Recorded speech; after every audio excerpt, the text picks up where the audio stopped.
My drinking got worse quicker than it did in the years before I had ever stopped. No more just kind of drunk or a little drunk. It's blackout drunk every time I drink. And I came home one day, my wife had her bag packed, and I just said, I get it. What do you need from me? She said, well, I need some money and we'll talk later. So I gave her some money. She left that night. I went out and I got a DUI. Let's be honest about recovery. The rewards, the challenges. Let's talk about our failures. We are flawed people, after all.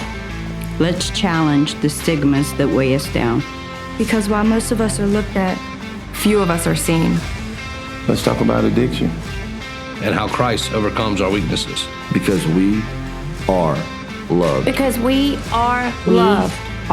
Because loved. we are loved. We are loved. We are Because loved. we are loved.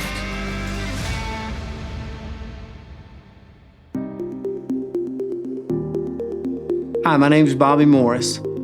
In August of 2005, the Mississippi Gulf Coast was struck by Hurricane Katrina. Shortly after, my drinking spiraled out of control. In January of 2012, Jesus saved me, and my life's never been the same again. Hey, welcome back to Jesus Loves Addicts. We're glad you're here. And today I'm excited, as always. We have a gentleman here, Mr. Bobby Morris. And his story of addiction really took off during Katrina. In 2005, his drinking got out of control. That kind of put him in bondage for about 7 years to his addiction. And just prior to escaping that prison, so to speak, his wife separated from him in 2011. That was followed by 2 DUIs and a trip to the psychiatric unit, at which point came an awakening, as he was saying prior to the show, a reckoning. And so I'm looking forward to hearing how that played out and what that meant for him. Today, Bobby, and I love these transitions, Bobby is today pastor of a church called Caswell Springs. Am I pronouncing that correctly? Yes, sir. And my understanding is that they are well known for their fair gumbo. Yes. So if you're ever around a fair near Caswell, is that a town? It's actually in Moss Point. In Moss Point. Okay. See, that shows you how much I know about the local area. But now my interest is piqued. I will be looking for that next time I go. But Bobby, thank you so much for being here. And I was just saying, as you were telling us, your addiction got out of hand in 2005, but sometimes the things that set us up for that start way before then. So where does your story actually start? I would say that I joined the Navy when I graduated high school, and that was kind of where I would say I learned to drink. And I learned that when I was drunk, I could socialize and I could kind of be myself. And I was always sort of reserved when I wasn't drinking. My dad had passed away when I was 16, and it kind of made me very angry. And so I was an angry young man who never really knew how to drink appropriately, because every time I drink, I get drunk. Was his passing unexpected? It was sudden event? Or? He battled an illness for several years. He had been a coal miner in West Virginia, and he had black lung disease. And so it was watching him deteriorate and not being able to breathe. And I was a 16-year-old kid, and there was a lot of things that really bothered me around that time. Were you close to him growing up? Yes. So that was a very close relationship. And so would it be fair to say your childhood was a fairly solid, good childhood? I mean, you had a good relationship with dad? Do you have siblings? No, I was an only child. Okay. And one thing that I found out later, and it probably wouldn't have changed anything, when I was a little boy, I had uncles and that drank. And so every year at Christmas, the 2 or 3 that did, my dad would get them the same thing. He would get them a 6-pack of beer and put it in a brown paper bag and roll the lid down, but he wouldn't bring it in the house. He would leave it on the front porch. And so I never saw him drink. And in my mind, that was his opinion of drinking. But the reality of it is that my mama told him that she wouldn't marry him unless he stopped drinking because it was that bad. But he was able to remain sober throughout the marriage? He was. Wow. And so I think sometimes I look back on that experience and I look back on growing up and my relationship with my dad, and I feel like to some degree that Daddy was a dry drunk. And his behaviors, mannerisms. And his behaviors and the way he carried himself and the things that he did and said was what you get when you just remove the alcohol. And do no work. Right. Yeah, so absolutely. just to clarify that, because we're aware of that term for anybody who's listening and doesn't know that term, dry drunk, that's exactly what it is. Somebody's able to step away from the chemical, but all the behaviors are still there. They're really just a drink waiting to happen. Sometimes it never happens, but the behavior, you're still anger, acting. resentment, short fused. Yeah, it's an unhealthy sober period, really, yeah. Right. So your dad kind of had that going on. Yeah. And I think I grew up with a lot of that. But you didn't know what it was. You just knew. Had no clue. It wasn't really comfortable. It wasn't very comfortable. Yeah. Dad was a lot older. My dad was 20 years older than my mother. So when I came along, she was 25 and he was 45. So he was an older man. He was kind of, he was a stickler for the way he did things. Yeah. And I look back on that now and I'm a lot like him in my mannerisms and the way I see the world. And I think that had a little bit of an impact on me. It had to have. And I never really understood how to be who I was.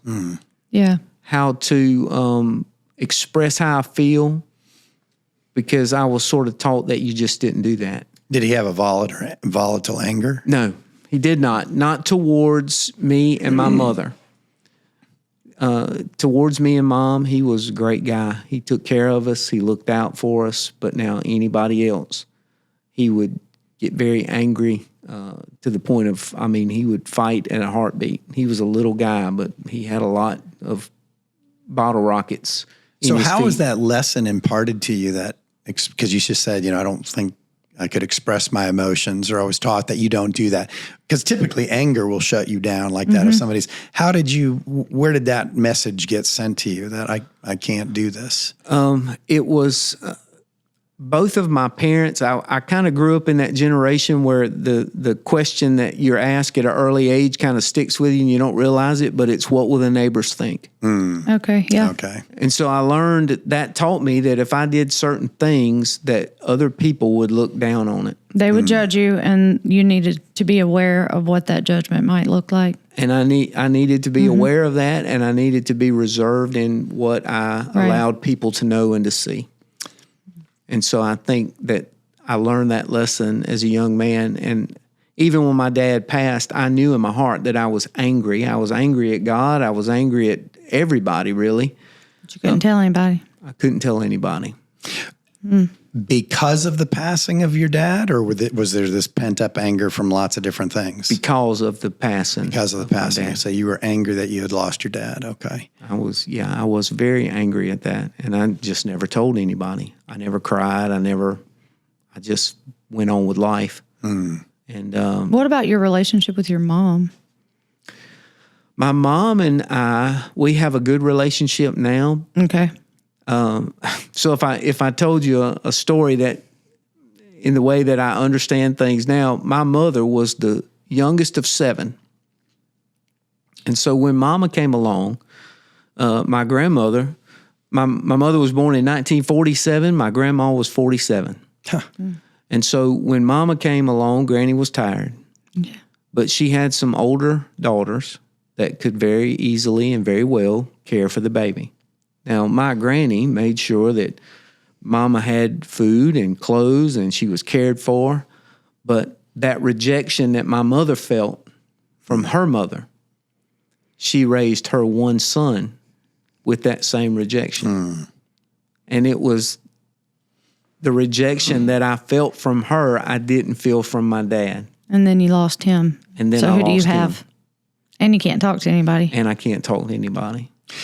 Was your decision, and I'm just curious about this because there's lots of really good reasons to join the Navy, but a lot of times too, some people do that as an escape. So your dad dies, and then 2 years later you're joining the Navy. Was that kind of to get away from a tumultuous time? Was there a mix of patriotism and this kind of I need to find a place, or what?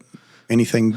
I would say you hit it on the head. It was just to get away, to try to figure out who I was and what was my place in the world, if that makes any sense. Yeah. I just didn't feel like I could find it here, and I needed to go somewhere else. It's almost like a change in geography. Sometimes That geographical change is going to fix me. Yeah, you feel like if you just live at a different zip code or do something different, it's going to make everything better. But it didn't. It just introduced me to alcohol. Had you ever drank up until the time you left? That's what I meant to ask. I did when I was in high school, but it was sparingly. And but even then, did you drink immediately to get drunk, or did you not have any of those experiences yet? I would drink to get drunk, but the supply was the issue when I was in high school. We couldn't usually get enough. And there would be 6 of us splitting 6 beers, and so that's all you had. All right. Yeah. But I really wish I could have had more. It was that sort of thing. I knew there was something to this. Hey, this stuff is different. It helps me. It's fixing something. Yeah. It's making something better. The hook had been baited. You just didn't have enough line. So you go to the Navy, and then that changes, right? You're getting an income. You're surrounded by young guys, probably doing the same. So how does that change for you there? I think what it did was it offered me a glimpse of the world and what the world is like. And it also reminded me that no matter where I go, I'm still the same person. Because no matter where I went, I was an angry young man who could only socialize and be what he would call himself when he was drinking. And so it kind of reinforced that. Yeah, and a lot of people in early recovery that are trying to find recovery, and I know you know that, they're like, I'm going to try the geographical change because that's going to be easier than to sit in and do the inner work. And yet the problem lies with them. And so everywhere they move, the problem gets there. The joke is the problem gets there 30 minutes before I do. Yeah. But what's interesting, because that is true, but what's interesting is this is not yet to find sobriety. You're trying to find a geographical cure for this internal turmoil, this anger I've got. Who am I? What's going on? And so you end up in the Navy. Tell me, like what? Not even so. Again, the way I see that is I see a bunch of young, brazen guys in the military, and you're going around. So you just said something, and kind of in line with what Kathryn's saying. Typically, later in our recovery, we learn about geographical cures, and that didn't work. But you just said the first thing. You just said you realized that hey, I'm the same wherever I go. Was that a conscious realization that hey, this isn't changing my anger? I'm still there, or did you learn that later on? I realized that no matter I was the same person. I always say that I never really had friends. I had acquaintances. Because I wouldn't allow myself to be a friend, and I wouldn't allow anybody to know me well enough to friend me. Right. But I had a lot of acquaintances. And so I knew that that wasn't right, because I honestly couldn't understand how I could feel that way on the inside, and I watched other people function in a way that I never could. So I knew something inside of me wasn't right, but I didn't really understand what that was, and surely didn't have a clue of how to fix it. Was there a sense of loneliness? Because it sounds like there's lots of skin-deep relationships, but no real connection. In a crowded room, I was all alone. Do you feel like your acquaintances would have classified you as an acquaintance, or do you think they thought y'all were friends? I think they thought we were friends. Yeah. But I think they had some sense or ability to feel that I didn't have. Yeah. Almost like I was void of any empathy. I didn't see the problems that other people faced. I didn't see the realities that they were going through. I could only lean back. Well, my daddy died when I was 16. Yeah. So that covered anything you could be going through. And that was kind of what fueled me, I guess. Yeah. Because no matter what you're going through, I've already gone through the worst, so I've already gone through the worst. I can't empathize with what you're going through. So this doesn't matter. I just always had this sense of knowing that something wasn't right in me. It's interesting that you keep putting it that way, right? That there wasn't something right in me. And that's kind of what prompted that. It must have been a very lonely kind of feeling. But so when you drank with your buddies, did that feeling of something not right in me go away temporarily? Did getting drunk and starting into that, did that make that? It did. It did. It made me able to socialize with folks and not feel like I had to hide and to be standoffish. And you didn't have to worry about what the neighbors would think. I didn't have to worry about the neighbors would think. I didn't care. Yeah. Right? It had brought me to a place where that wasn't in my considering. And so it was an opportunity for me to be what I thought was myself. And the scary part about that is it probably was myself, but I had no idea what myself looked like because I was this person that hid everything and kept myself closed off to everybody. So it's almost like I really didn't know who I was. Yeah. Which is interesting, right? Because you said the scary part is that probably who I was. And I think there's some reality about that. I think we're always trying to look for a definitive definition, like I need to know, right? But the reality is maybe the angst you were feeling, even if you weren't clued in spiritually yet, is that when we're not who we are to be in Christ, there is kind of an angst, right? And so ill at ease. Yeah, right. There's some tag. So okay, so that's a whole. Thank you for that, right? That brings us to an understanding. So on the pure addiction side, on the pure drinking side, take us. It sounds like this is where things really ramp up for you. What? I would say that whenever I got out of the Navy and I came back to Pascagoula, and I got a job at a place called First Chemical. I met my wife. We married, and we're still married 25 years. Hey. Praise That's the awesome. Lord. Amen. And she. My drinking, whenever I drank, I got drunk. But I was able to keep my anger at bay because I guess it was, in my mind, this was my opportunity to live. If that makes any...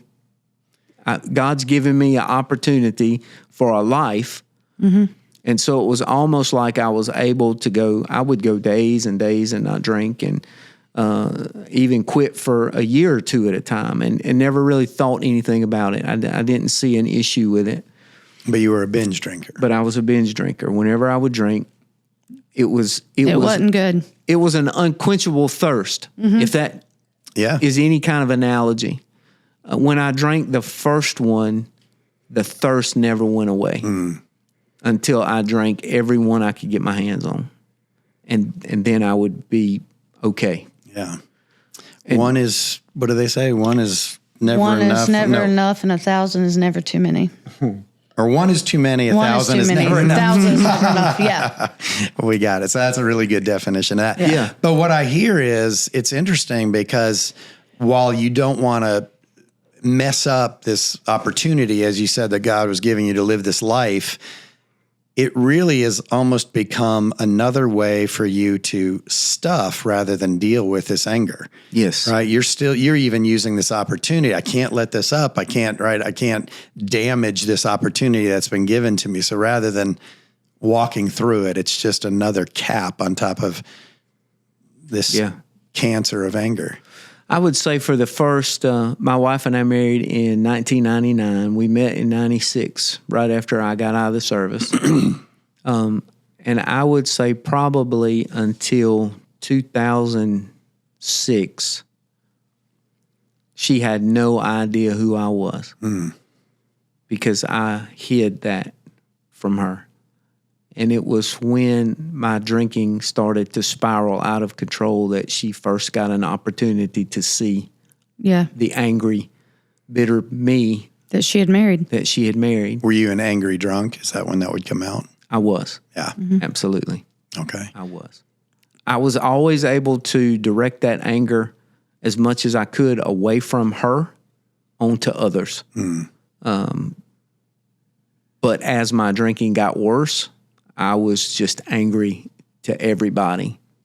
Even when I was sober, I was angry. It got to where I couldn't stuff it anymore. It was just literally exploding. It was almost like a pressure. But it also sounds like, if you think about it, when you mentioned your dad, like your dad wasn't drinking and your dad wasn't angry or harsh with you and your mom, but he was with other people. Yeah. And he was with everybody else. And you just said the same, except you do have the alcohol, and you were able to direct it away from her. Most of the time, you said, were there moments that rattled her? Were there moments that scared her, like what's going on here? Oh, yeah. And I'm sure there were more than I remember or know about, because my MO was the same. Yeah. And my drinking got worse and worse and worse and worse. I managed to keep a job, always had a job. I could keep my head about me enough to stop, to make it to work. But if I wasn't at work, I was drunk. That's just how it went. If you wanted to talk to me stone sober, you better catch me on my way to work or at work. Wow. Yeah. So after work, even during, so it was a daily thing now. Oh, absolutely. Okay. Absolutely. Even when I worked swing shifts. And that was always kind of a line that I wouldn't cross. I wouldn't drink when I worked off of a graveyard because 6 o'clock in the morning. But I threw that line away. And so I would drink until 10 in the morning and go to bed and go back to work, and then 10 at night and it was every day. So it's interesting. You said that you never really had friends, but acquaintances. And I can't imagine that living this life, right? You said from, I can't remember the dates, but I think it was until 2006. Your wife even didn't really know. Would there be some truth in saying that for those years, even your wife was kind of just an acquaintance, kind of just somebody else in your orbit, like never really? Absolutely. Yeah. Absolutely. So that loneliness persisted then. That loneliness persisted. I always felt in myself that I was all alone. It was kind of a me against the world sort of thing. That I was by myself and nobody cared, nobody loved me, even though they said they did, but they couldn't because they don't know you, because you don't either. Right, because they had no idea really who I was. So I know you said y'all got married in 99, and I know in the beginning you mentioned that you're drinking. We've jumped to 2006. So what about during, you said Hurricane Katrina came and my drinking spiraled. There was a game that we would play. So we lived on South Bel Air Street in Pascagoula. And we had actually 8 feet of water in our house. And it picked it up and racked it. So it got everything really that we had. Good grief. And what I didn't realize at the time was that is where I put my faith, my hope, my trust, because those things, the house, the boat, cars, that was the proof that I was somebody. Yeah. And when all that washed away, it washed me away. And so my wife and I and her sister and her husband, they lived on Pine Street in Pascagoula. They had got water in their house. So we were all living with her mom in Hickory Hills. And the company I worked for was giving us gas and ice and MREs and whatever you needed, they gave you. So I would was responsible to get all of that stuff. And my brother-in-law, his responsibility was to find beer and to get beer and to have it there when we all got back in the evenings. And so it was like, for a moment, everybody was drinking just as much as they could get their hands on, and I could get right in the middle of that and be just perfectly fine. Yeah. They stopped. And you couldn't. And I couldn't. Yeah. I had picked up the one that I couldn't put down. And so those years of being able to walk away and to leave it and to have it or not have it, all that was over. It became a necessity of life in my mind. I had to have it.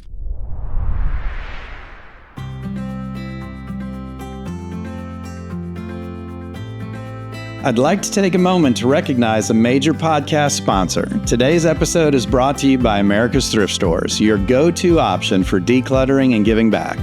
If you have a closet bursting at the seams or a garage that's seen better days, we've got the perfect solution for you. That's right. America's Thrift Stores makes it easy to clear out the clutter and make a positive impact in your community. Whether you're cleaning out your wardrobe, downsizing your living space, or just looking to give back, America's Thrift Stores has you covered. And here's the best part. You've got options. Schedule a hassle-free home pickup, drop off your items at one of their convenient donation sites, or swing by an America's Thrift Store to donate in person. No matter which way you choose, you're making a difference. Absolutely. Every donation you make to America's Thrift Stores directly benefits charities in your area, such as the Home of Grace and other fantastic organizations dedicated to helping those in need. For example, donations made to America's Thrift Stores in southern Mississippi help the Home of Grace provide support and assistance to individuals facing drug and alcohol addiction. Your contributions make a real impact on their mission to provide freedom from addiction through Christ-centered recovery. So not only are you decluttering your life, but you're also helping build a stronger and more supportive community. It's truly a double blessing. So what are you waiting for? Clean out that closet, clear out that garage, and make a positive difference in your community by donating to America's Thrift Stores. Visit America's Thrift Stores online to schedule a home pickup, locate a donation site near you, or get directions to one of their store locations. America's Thrift Stores, where giving back never goes out of style.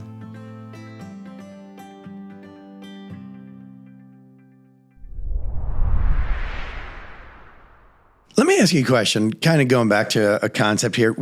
I know you had a good relationship with your dad, but was he a demanding kind of guy? I don't mean that in a bad way, but do you feel like he had very high expectations of you? Do you ever feel like and there's a reason I'm asking this, but let me just leave that floating out there for now as a question. Was there any idea of having to live up to his expectations, even if he was a good dad? I mean. Oh, absolutely. Okay. Absolutely. Do you feel like you ever achieved that? No. Okay. Because see, you said something that made me think, and this is true of a lot of people, and maybe you can resonate with this. You said you realized in losing the house and those things that's where I put my faith. So for someone who tends to feel isolated, I'm saying this as a statement question, you just tell me, right? We become very performance-based. So Yes. in other words, I only feel as good as my successes, right? I don't really see myself as a person allowed to be good and bad. I don't see myself as a person who's allowed to have good and bad. I'm only as good as what I can accomplish. When I accomplish it, I feel good about myself. When I don't, I feel miserable about myself. Always tied to outcomes. Is that, am I getting that? Absolutely. Okay. That is me in a nutshell. Okay. Yeah, I hear that. Gosh, I do want to jump to it. We won't, but I'm curious to hear toward the end of your story how that has changed, because there's a much healthier way to walk through that, right? So, okay, so you're out of the Navy. Hurricane Katrina hits. You lose not only your ability to control your drinking, but everything you've based everything on, right? I just lost who I was. Right. My identity, basically. Yeah. Because of what you just said makes a lot of sense. And that's a reality. When I got out of the service, I got a job at Ingalls, but that wasn't good enough. A lot of people work at Ingalls. I had to work somewhere that not a lot of people worked, that paid the most that I could make, and that was First Chemical. Well, after a few years, First Chemical didn't pay as much as Chevron. So Chevron was the place. I needed to be at Chevron. So my work career is based on where I could feel like I was accomplishing something to be Where I was more important. Where I could be important, Yeah. right? Where I could be necessary in the world. And so that when all that stuff went away, well, my importance went away. And so it was almost like I went from, here's this guy, he works here and he does good and he's got this and he does that and everything looks good on the outside to, well, I didn't have anything. Yeah. Now. And so it was almost like, I guess my self-esteem, what little bit I had took a hit. Yeah. And I just couldn't recover from that. And though that was sort of instilled in me as a young man, as a child, that you work, you accomplish, you do good. That's what people see. Yeah. They don't see the mistakes, the mess ups. They don't see the insecurity and just the fear. Right. Yeah. They don't get to see the weakness in you. Yeah, because you're not allowed to be self, right? Yeah. You talk about self-esteem. Yeah. You had performance esteem. So if my performance was good, I had high esteem. If my performance was perceived as low. Yeah. Even if the hurricane took it away, the perception is I didn't do enough to keep protect that, right? I should have done what So, okay. So I love that part. We're no doubt going to circle back to that. I'm curious though, because this starts to ramp up. And you are climbing the ladder, it sounds like, even though it's through different companies that way.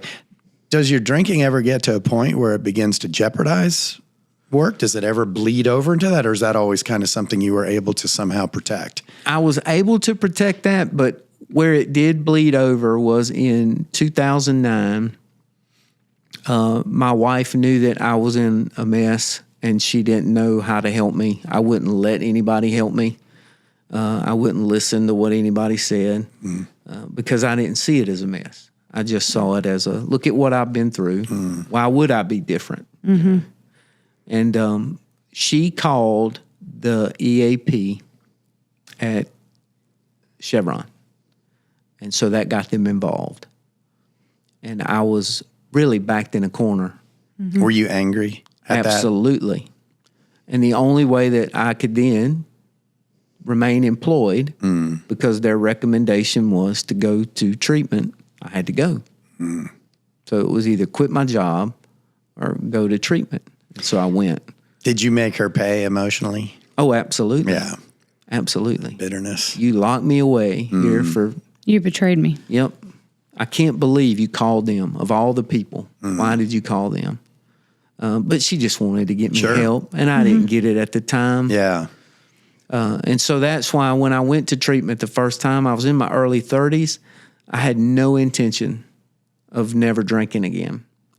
My intention was get all right with her, get all right with Chevron. Get them off your back and fulfill their... perform well, and then go back to doing exactly what you wanted to do anyway. Perform well. And maybe it'll help me if I dry out a little bit. I can get a handle on it again. Was there any sober time after that treatment, or was it out and celebrate with a six-pack? 7 months. 7 months. Okay. And I went to AA and I stayed sober for 7 months. By attending, did you actually connect with people there? Do you feel like no? So you were in the rooms, but isolating in the corner. In the corner. I got you. So nothing else changed. You just took away the alcohol.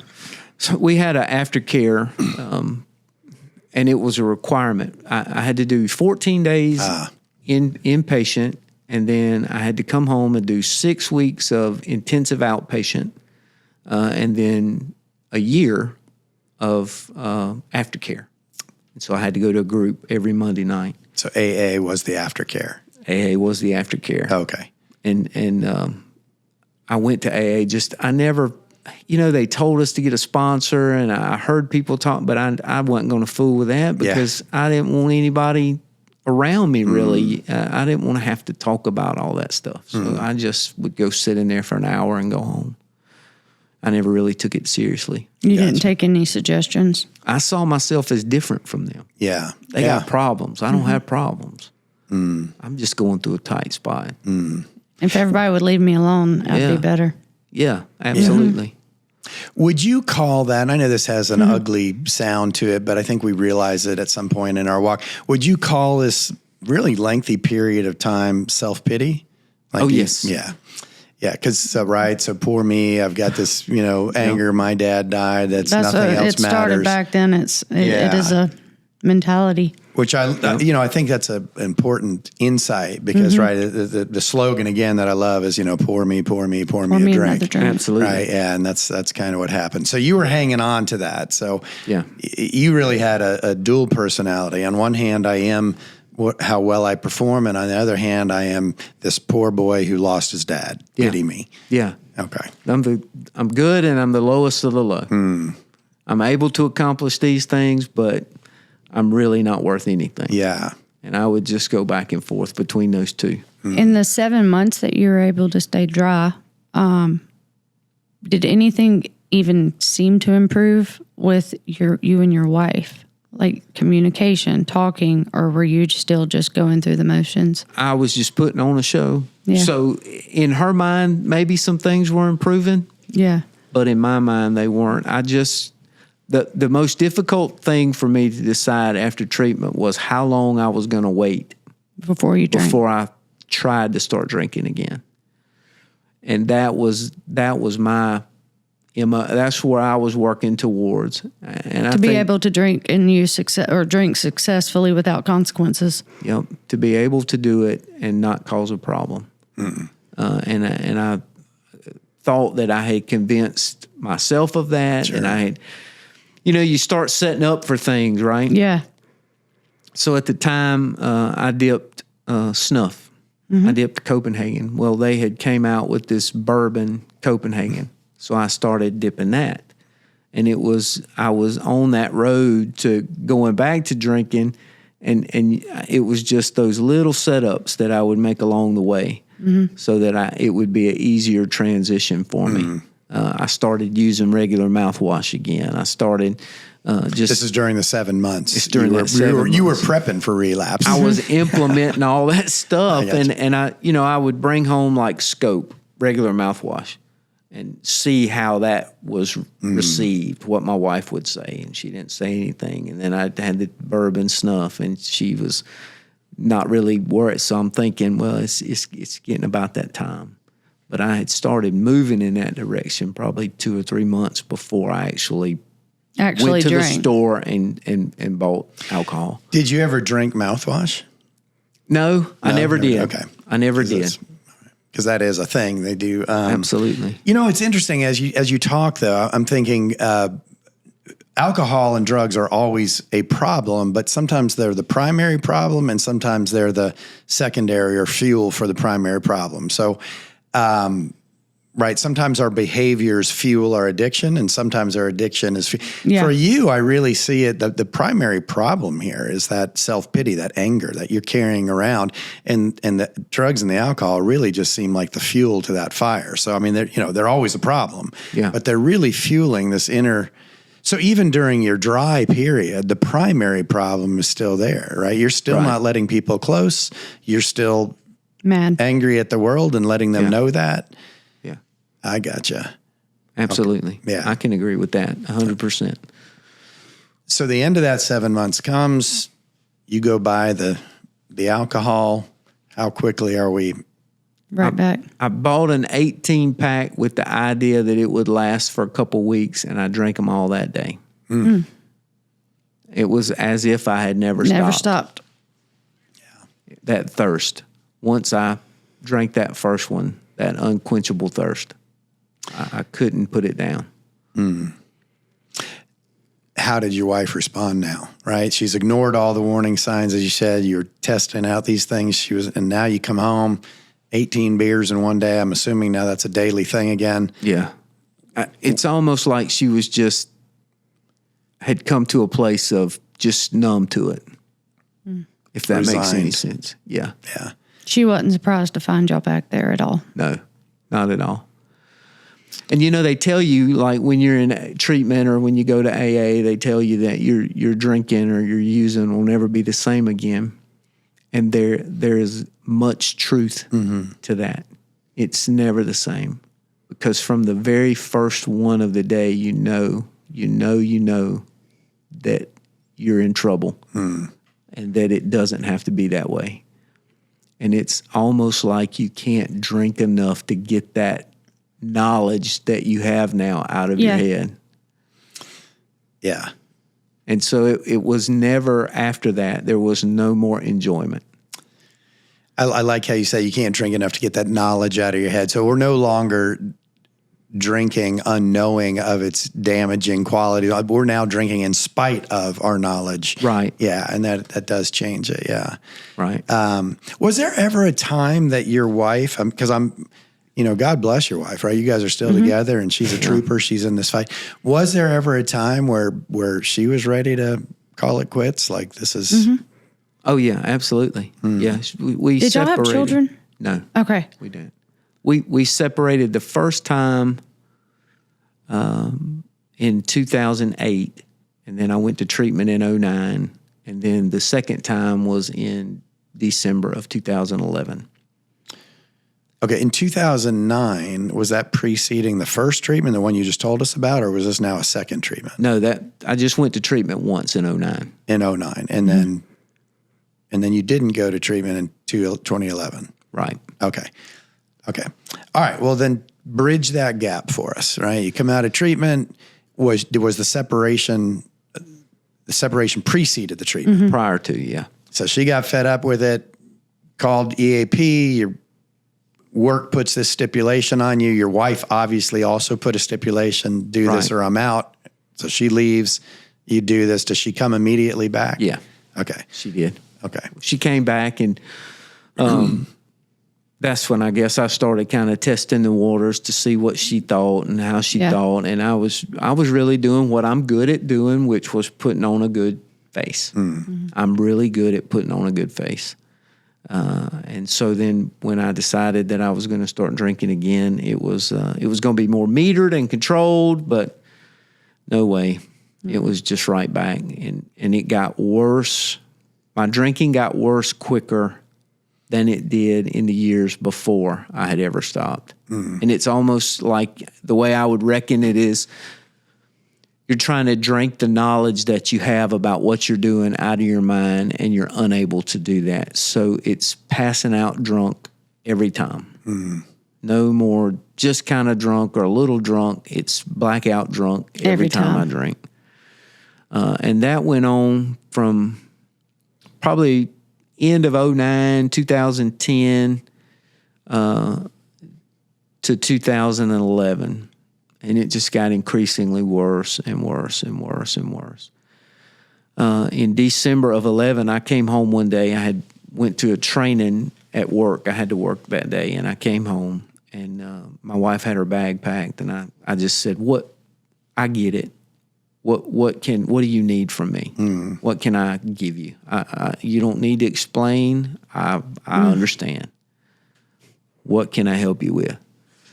And she said, saying that as a means of trying to preserve the marriage, or like, how can I help you make this a successful exit? What was going on? I knew she was leaving, and I knew why. And you weren't going to let go of the alcohol. That wasn't an option for you. And I wasn't going to let go of the alcohol.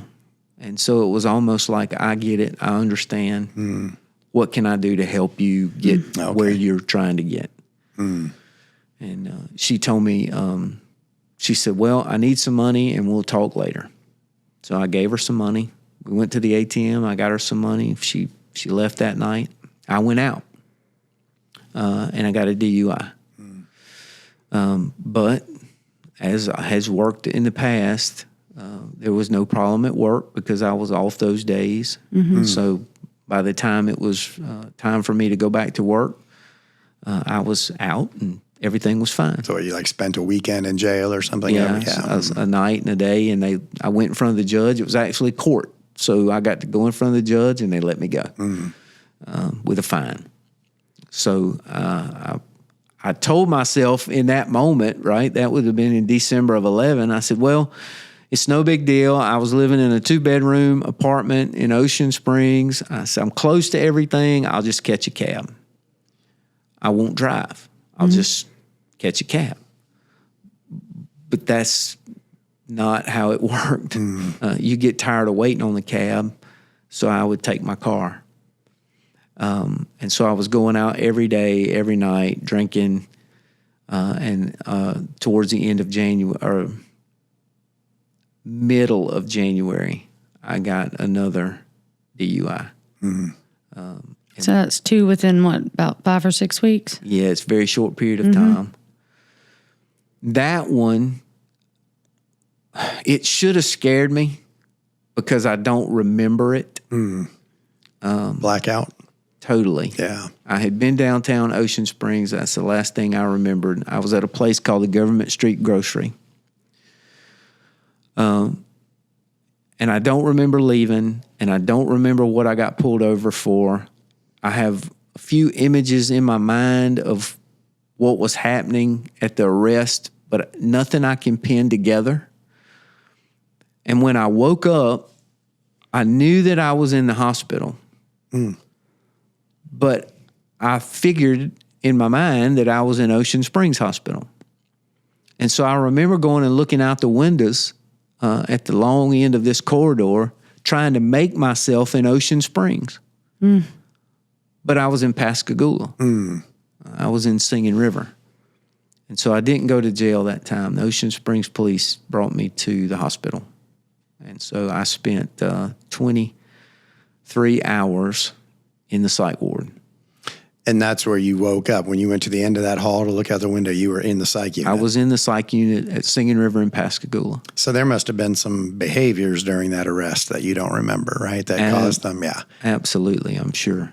You don't know? You still don't know? Well, when I went to my court date for that DUI, well, my lawyer asked me about it, and he said, well, you know they tased you, right? And I said, no, I wasn't aware of that. And he said, well, what were you doing? And I said, well, I don't remember. And the policeman was in court, and he said, well, I have the dash cam if he wants to see it. I said, I'm good. I'm all right. I don't want to see that. I don't want to see that. So I had no idea what I did. And I couldn't make myself in Ocean Springs. I was in Pascagoula. Well, to get out, you had to do the groups and all this, and then you had to go and see the psychiatrist because he had to grant your release or whatever. Yeah. And so he asked me about AA. He said, have you ever been to AA? And I said, oh, yeah, I've been to AA a bunch of times. He just looked at me just as clear and said, well, do you think you need to go back?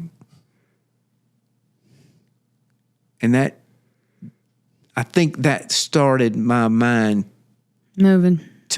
Yeah. And so then that added on top of what was impossible to drink away now. My mother picked me up. My car was impounded. She took me to my apartment. I had beer, and there was a close place that I could walk and get it. So I was good for the weekend. So my intention was to drink all weekend. And I drank all day Friday. And Friday night, I woke up Saturday, walked over to the gas station, got more, came back, and started drinking again. But that day would be different because that was the day when I was throwing a pity party that I couldn't see my life anymore the way it was. I couldn't see it with the alcohol, and I couldn't see it without it. But I didn't want to die because I knew that I was not right. Not right with God? Not right with God. Okay. So dying was a scary prospect. So then scary. Obviously it crossed your mind. Absolutely. I thought that everybody would be better off. And I don't know how much of that was just my pity party or if I really thought that. But I just kept thinking that everybody would be better off. I would say both. Maybe so. I would say that you really did think that, and it was your nature, your go-to was a pity party. That had been part of it, but yeah. Yeah. But eventually we believe it. Absolutely. And I got about 7 o'clock that night. I was had my laptop sitting on my little dining room table, and I was watching YouTube. And I like to watch those old country music videos and cry, really. Yeah. Because it made me feel better some kind of way. And that's what I was doing. And when you watch YouTube, over to the side, it says, hey, if you like that one, you'll love one of these. Yeah. It keeps you there all night. Yeah. Yeah. So down at the very bottom of that list, I was scrolling through that list, and there was a band on there that I hadn't listened to in a long time. And I can remember as clearly as you and I sitting here, when I saw them, I said, you know what? I think I'll listen to them, and then I can be upset or remember all the things that God has taken from me. And the name of the band was Third Day. And the name of the song is Cry Out to Jesus. Yeah, I knew it. I love that song. Yep, and there's a line poignant in that song, if you know it, it says, for those who can't escape the addictions and chains, you try to get up, but you come back again. Just remember that you're not alone. Cry out to Jesus. You're not alone. That was a foreign concept to me. I'd always been alone. Yeah. And you're not alone. And in the blink of an eye, I've been drinking all day. I was sober as a judge. And I saw my life and what I had done. And why I was where I was my fault. Not everybody else's. Not everybody else's. And I fell down and cried out to Jesus. And he saved me. In a moment of honesty and taking responsibility. In a moment of honest appraisal and responsibility. Something I had never been able to do. To really look at my life. My choices, my decisions. In that moment, I was able to do that. And it's astounding to me because I woke up the next morning, I took a shower, and I went to church. But I never was sick. I never shook. I was never hungover. It was an amazing thing. I should have been. You should have been. I should have been sick. But I never was. And I went to church. And I didn't understand at the time. I thought that I needed the church for my soul. But AA was what would keep me sober. Because I had that experience. Yeah. And so that night I went to AA. And the next day I got a sponsor. And I would go every day to AA. 5 days a week. I was in church when church was open. And after I picked up a 2-year chip. My wife had come back. We were working on things. We were trying to work How long some were you things apart out. before she comes back? I'm just curious. I'd say almost a year. Okay. Almost a year. I think after she watched me for a little bit of time, she thought that I was actually Not just trying. sober, but she had to know that something was different. Something was different. Yeah. And our agreement in the beginning was I had a 2-bedroom apartment. She said, I'll have one end of the house or one end of the apartment. I'll help you pay rent and we'll just be roommates. And we rocked on like that for probably another year before we really started trying to work on a marriage and work things out. And learn to communicate. Learn to communicate. I mean, this was all brand new for y'all. All brand new. And my wife was meeting somebody that she never met. Yeah. Yeah. So were you. That's what I'm saying. Like, so were you with you. not just yourself, but with her, because if you never allowed yourself to be known, you really didn't know her either. Right. No, I didn't. I had no idea. And so that was the Lord blessed us with that time. Yeah. And I like that. After about 2 years of AA, when I picked up that chip, I look back on it and I think that AA has done a lot of good things and it's helped a lot of people. But there are a lot of people in AA who have long-term sobriety and they're miserable. And I started to pick up on that. And I started to realize that, you know what, there's something else. There's something more here. There's something that you're missing. It's not about just staying away from the alcohol. There's more to it. And the Lord really started working in my heart and in my life, and He surrounded me with a good church family and with good people, and He kind of led me to a Celebrate Recovery, and I started to realize that the only answer for the human heart is Jesus. Yes. Amen. The only thing that can fill your soul is the one who was created to. Bobby, I don't want to trip your train of thought because I want to know where you're going. But let me ask you, because was this the first time in your life this realization hits? Like, I'm curious, was there ever any knowledge of God prior to? Was your growing up, was there some introduction to Him and He just got put on a shelf? Or is this kind of just a complete spiritual awakening happening for you? Like, oh my gosh, there's more to this story. I grew up in the church. Okay. But I never understood what it was. What I never understood who God was. I never really understood who Jesus is and what He came to do.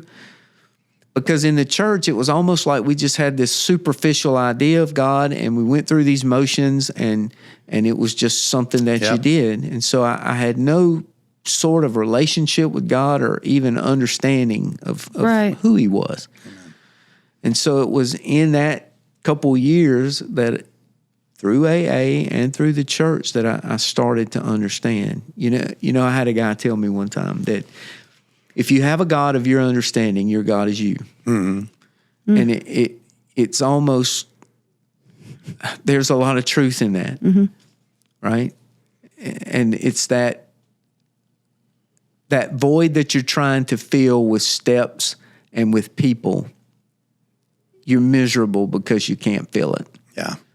And you can only fill it with Christ, right? You were created for Him, and He is what completes us. Yeah. And there was so much that went on to bring me to that place. But it was an amazing journey, I guess you would say. Yeah. Because it opened my eyes to a lot of things. So how does the, in our last minutes here, I don't want to miss how you go from this place to becoming pastor of this church. Where does this happen? Another couple years rocked on there, and I felt this call to do something, and I tried to ignore it, and I didn't really want to do that. Yeah. To be honest, I'm happy where I'm at. I'm finally working. I'm not drunk. Yeah. You know, people are starting to kind of like me even a little bit, I think. You like you a little? Yeah, I'm good with this. Yeah. But it just wouldn't go away. It wouldn't go away. It wouldn't go away. And I would throw up a roadblock here and a roadblock there, and God would take the roadblock out of the way. And I went to work one evening, and I was working on overtime. I got called in on overtime, and there was a young lady there off my crew that had been scheduled. And so she and I were working together. And she had recently come back to work. Her daughter died in an automobile accident, and Tony was in that, and she had broken her pelvis, and so she had missed a good bit of work. And her daughter had 2 young children, and now Tony and her husband were raising them. And so when she came back, she hit it running. She was working overtime, trying to, now with 2 children at home to raise. And so her and I were standing in a pipeway about 12:30-ish that evening, and she was kind of unloading some of that on me about frustration and I remember sitting there listening to her talk, and in my mind and in my heart, the Holy Spirit is just screaming, tell her about Jesus. Tony needs Jesus. And they called us on the radio, and she had to stop talking. And when I got a chance to interject, I looked at her and I said, Tony, you just got to stop holding on to things. And 29 seconds later, she was dead. The furnace that we were lighting blew up. Oh my gosh. And the last words that she heard from a human being was, "You have to stop holding on to things." And so when I got to my car the next morning, I said, "God, whatever it is, I'll do. If you make a way, I'll do it." And that started me on a journey. That was not. That was not expected. So it's hard to kind of skate over that, but that was a real waking moment for you. And so you have this moment with God. All right, I'm in. You now feel a call to pastoralship? Like what, how? I had felt that call to pastoral ministry before. And I had been fighting against it. Yeah. I didn't want to do it. You know, my thought was, God, look, there's so many better people. And look what I've done. Look at the mess my life has been in. Surely there's somebody else that can do this better than me. I'm good where I'm at. And it just never went away. And I resisted and I fought and I pushed and I didn't want to do it. I didn't feel worthy to do it. Not feeling worthy, but do you think any part of it was like, things are really good right now. I just don't want to rock the boat. I don't want to upset you one way. I don't want to fail on this. I'm good. Just leave. I'm just okay. Absolutely. Yeah. It was, I just don't want to rock the boat right now. And this is going to blow people. This is going to change some things. And I don't know. That I'm ready. That I'm ready. There was a friend of mine from AA, and he worked at Home of Grace. And after the explosion, they had put us out of work. They put us on stress leave or psych leave, they called it. And we were having to see a counselor over in Mobile once a month, a guy named Ron Berman. And I was in a coffee shop in Ocean Springs, and this guy walked in that I knew. And he said, "You're not going back out there, are you?" I said, "Well, it's all I know how to do. Of course I'm going back out there." He said, "Why don't you come work with me?" I said, "What? I can't. What would I do at the Home of Grace?" He said, "Well, get me a resume." I said, "Well, I don't even have a resume." He said, "Well, good. It'll be good practice. You need to learn to do a resume." So I did a resume, and I got it for him. And I gave it to him. And we were out of work for a while, you know, and then I went to my therapist one morning, and he's like, "Look, they're ready for you to come back. I don't see an issue with you going back. Do you see an issue going back?" And, you know, I should have never been out in the first place. I'm fine.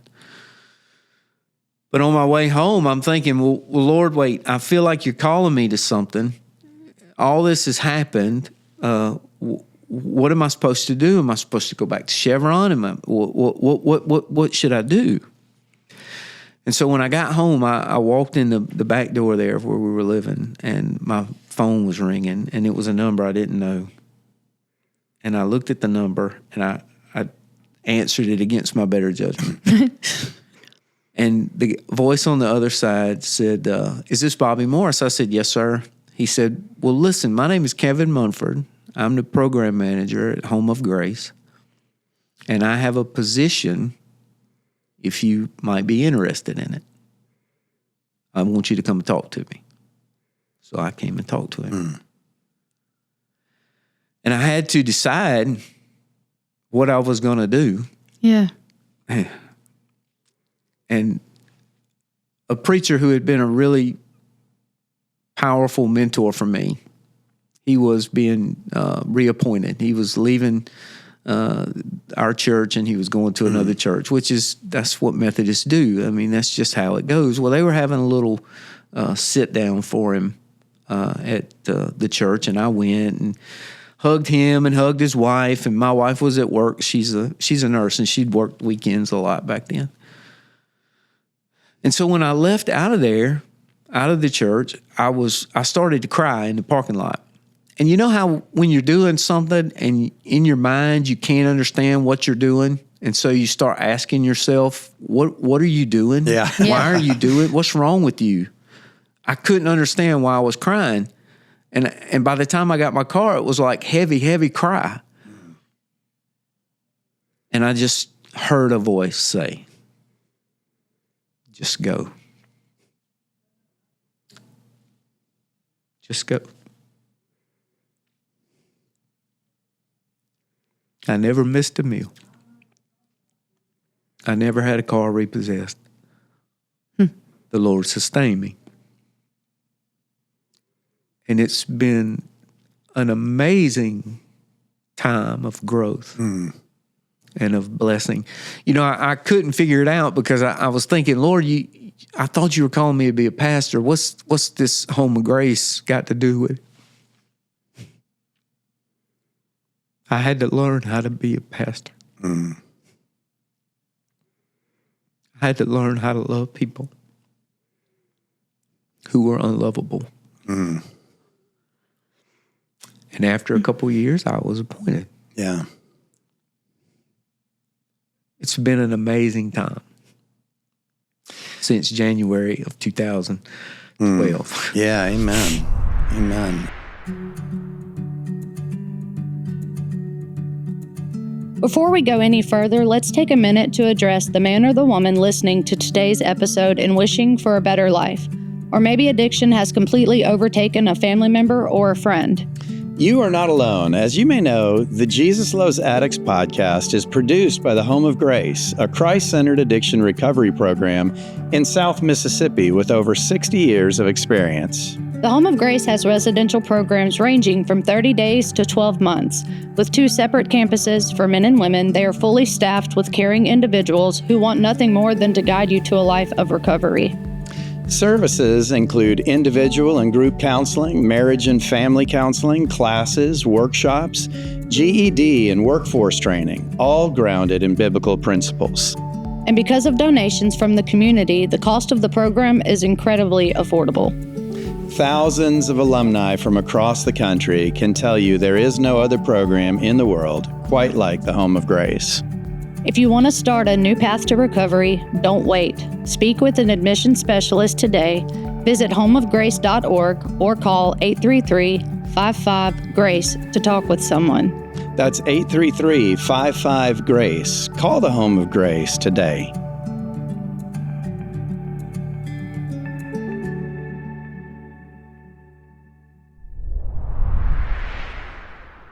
You know, one thing, if I can, and I'm wondering if you say one thing that could potentially be something to be aware of in that role, and you tell me if this makes sense, because I hear this, you know, for so many of your years, you fought being known, right? And knowing others. And I think sometimes, and, you know, I love my pastor friends. They'll probably give me grief if they see this when I say this, but there is a tendency in the church anyway, for even from just the attendees to the staff members we tend to wear masks, right? Everybody smiling on Sunday when not everybody's smiling inside. And I've often said we should really be the most raw people, we should be the most honest expressively as well as whatever. I think sometimes the pastoral role may be the most difficult to do that in, because there are so many expectations put on you. It's very easy to find yourself behind a mask that we can justify. Well, they need to see this. But what they really need to see, I think what God was telling you when you're saying, I'm unworthy to do this, He was telling you, you're right. Everybody I've ever had work for me is unworthy. Right. That's the Christ story, right? Amen. And so, like, let them see who you are. Yeah. Be you, because by seeing who you are, they'll see who I am, right? That's good. Because Absolutely. they'll see me working through you. And so I think for you, you know, I'm going to be praying for you, my friend, that you avoid that temptation to cover in that role, because it's an easy role to cover in.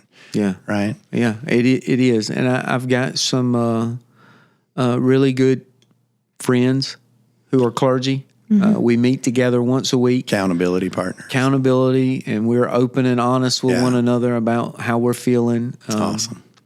I express myself to my family, to my wife, to my mom. They know what I'm thinking, what I'm feeling. And so do you now. And so do I. I understand a lot better what I feel and how I feel. And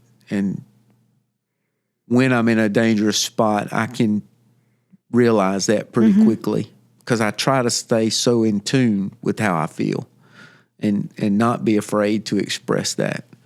Yeah. So I would think that's really important for you. It is. In your journey of recovery, I just want to ask one thing. Did you do any work to actively work through forgiveness with your dad?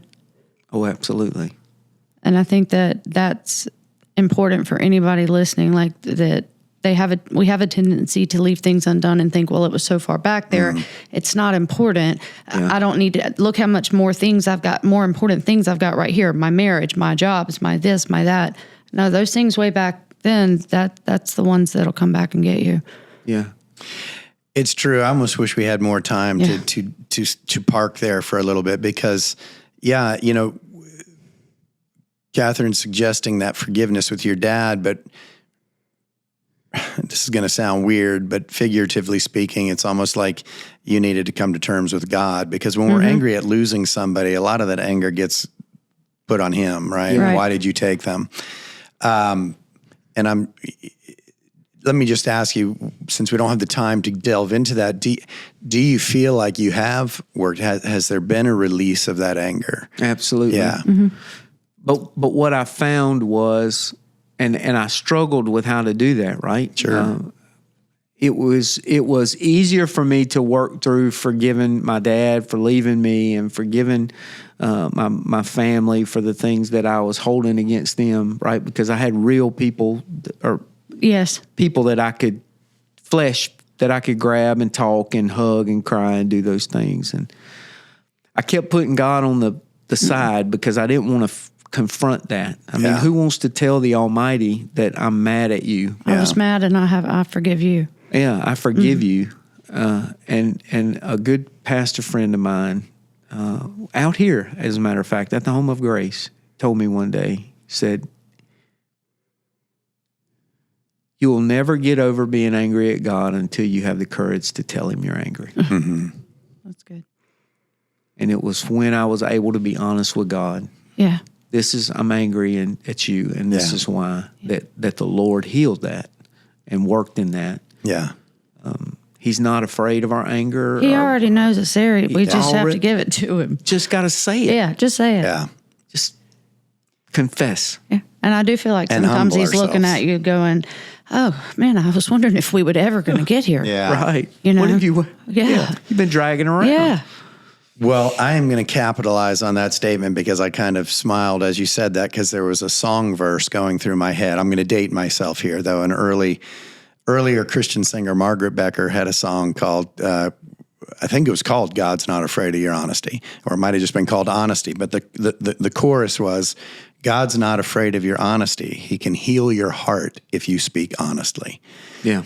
And I absolutely love that. And I've always loved that line, and that's exactly what it needed. The truth is, though, that we don't need to forgive God. We need to humble ourselves and recognize that we need to be forgiven by him. It's okay he's not afraid of our anger, but ultimately we do need to acknowledge that, hey, it was misplaced. Right? Absolutely. And so to humble ourselves and get there.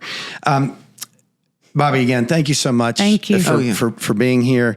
My there's pleasure. so much I'd love to. Oh, go ahead. What were you going to say? No, it's my pleasure. I appreciate the opportunity. Thank you. Yeah. Well, I was going to say there's so much I'd like to say about this episode because I am a long-winded bloviator, but I am simply going to say this. One of the takeaways, and I jotted it down, is that, guys, if you're struggling, there is a tendency to want to put off accepting responsibility. Look, that makes sense. Nobody's wagging their finger at you. It makes sense. That's the human spirit. We don't want to own our wrongs. We want to Keep blaming. Right.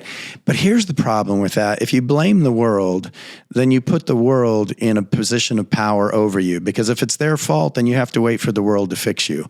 The reality is, if you can accept responsibility and step into that, now you're back in the seat of power, because now you can make take the motions and the steps to be healed, right? Put yourself back in that position.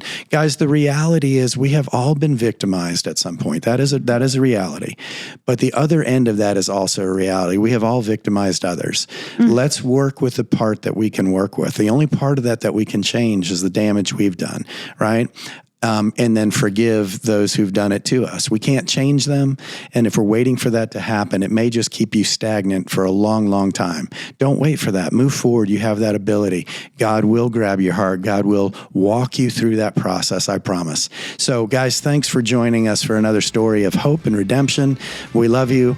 Again, JesusLovesAddicts.com. Also, whatever venue you're listening to this on, whatever podcast, please leave a comment. Send us your story. We'd love to hear from you. And until next time, God bless you.